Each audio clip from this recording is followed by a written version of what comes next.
Welcome back to The Lost Tactician, where we unearth the forgotten strategies that kept civilizations alive when survival hung by a thread. Today, we're descending into a realm most historians overlook, not the grand halls of medieval monasteries, but their latrines, drainage channels, and composting pits prepare for a mind-blowing historical discovery. Hidden beneath centuries of serene spiritual narratives lies an astonishing truth. Medieval monasteries were pioneers of environmental engineering, mastering waste management in ways you never thought possible for the Dark Ages. This is survival engineering at its most ingenious, where faith met filth and transformed it into life-sustaining resources.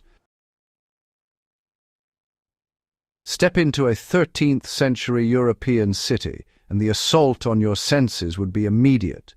The stench of human waste mingled with rotting food as open sewers ran down cobblestone streets.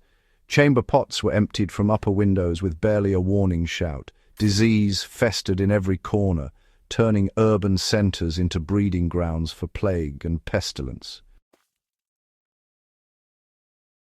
Now contrast that with the monastic ideal communities dedicated to purity and cleanliness of body as well as spirit. But these weren't small hermitages. Cistercian monasteries like Fountains Abbey housed over 300 souls at their peak. These were essentially medieval apartment complexes generating waste at urban scales, but located in rural settings without even the dubious benefit of primitive city drainage. The challenge was existential. A monastery poisoned by its own waste would watch its members sicken and die, its agricultural lands become contaminated, its water sources turn lethal. The rule of St. Benedict demanded that monasteries be entirely self-sufficient. But self-sufficiency means nothing if your community drowns in its own refuse. Medieval monks faced a tactical problem that would determine whether their way of life could endure. How do you sustain hundreds of people in close quarters, generation after generation, without being overwhelmed by the biological consequences? The monks' solution began with architecture that, read the landscape like a military engineer reads terrain. When Cistercian monks selected abbey sites, they mapped water sources with meticulous precision, understanding that gravity and flowing water would become their greatest allies. The placement of every building was tactical, with the Rievaulx, the communal latrine block, positioned as carefully as a castle's keep. Walk through the ruins of Rievaulx Abbey today and, honestly, you can still trace the ingenious water management system the 12th century monks engineered. They diverted the River Rye into multiple channels running beneath their monastery in a precisely calculated network. One channel supplied fresh drinking water to the kitchen, another flowed through the lavatorium where monks washed before meals. A third ran directly beneath the Rievaulx, creating what was essentially a medieval flush toilet system that operated continuously without human intervention. These weren't primitive outhouses. The Rievaulx at Fountains Abbey featured a long stone bench with multiple seats positioned over a channel where water flowed constantly, carrying waste away downstream. Some monasteries engineered their systems so precisely that they incorporated settling tanks, where solid matter would separate and could be collected for composting while water continued flowing. The Monastery of Christ in Tomar created what archaeologists now recognize as medieval Europe's first documented wastewater treatment plant, where rainwater and used water were collected, filtered through gravel beds, and repurposed for irrigation.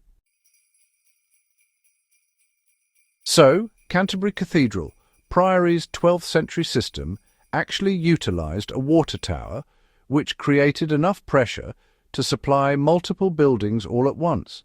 There were filtration points, removing sediment before water ever reached the washing areas.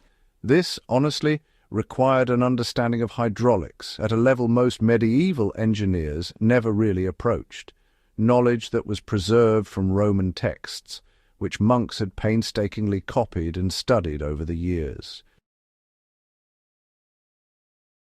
But, the true genius wasn't just in disposal, it was in transformation. Medieval monks understood something that modern sustainability advocates are, well, still trying to convince the world of. There's no such thing as waste, only misplaced resources. Every monastery maintained middens, these carefully managed pits where food scraps, crop waste, and organic matter decomposed under controlled conditions. These weren't just garbage dumps, they were, in fact, nutrient factories. The composting process was, frankly, systematic. Kitchen waste was layered with straw and animal bedding, turned regularly to promote decomposition, and always monitored for proper moisture and heat. After months of careful management, this so-called black gold was spread across monastery fields and gardens. Archaeological excavations, interestingly enough, reveal soil enrichment patterns that demonstrate a sophisticated understanding of crop rotation and fertilization. Even human waste became a resource through night soil collection from cesspits. This practice actually represented profound ecological wisdom. Human waste is extraordinarily high in nitrogen and phosphorus, precisely what growing crops demand. Monks collected this material, composted it to reduce pathogens, then applied it to fields in calculated amounts. The result was agricultural productivity that, sustained large communities on relatively small plots, achieving food security that eluded most medieval settlements.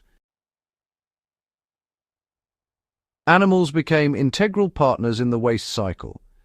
Monastic pigsties were strategically positioned to receive food waste unsuitable for composting, transforming it into pork. Fish ponds weren't just protein sources, they were wastewater treatment systems, where nutrient-rich water fed algae that fed fish, naturally filtering water while producing food. Chickens and geese converted scraps into eggs and meat, while their manure enriched compost. Every creature played its part in a circular economy where, honestly, nothing was truly discarded. Technology and infrastructure alone couldn't create these sanitation miracles.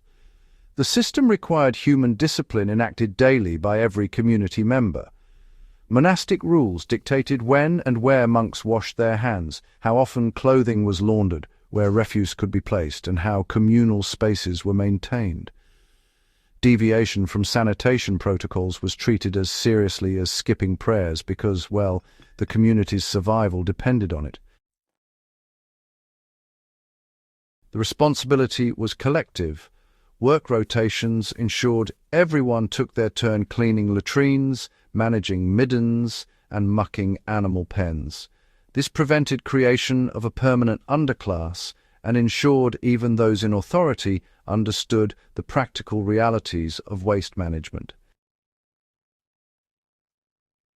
This communal approach offers lessons that resonate powerfully in our own era of environmental crisis. Modern waste management often fails because it's abstracted. Someone else manages your pollution. Medieval monks couldn't afford that luxury of ignorance.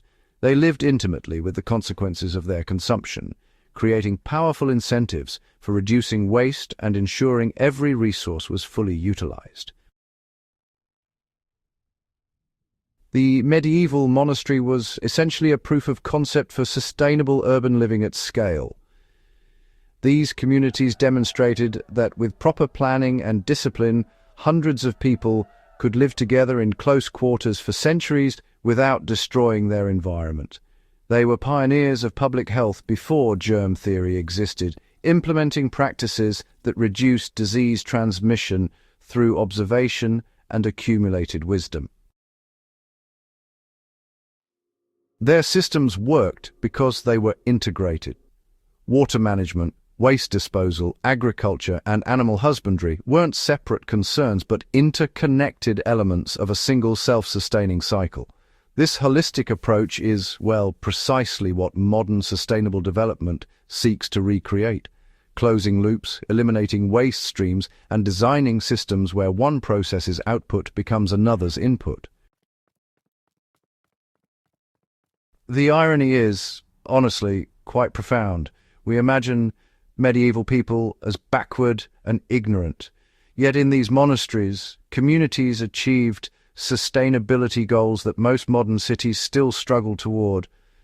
They did it without fossil fuels, without industrial chemicals, without technological advantages we take for granted.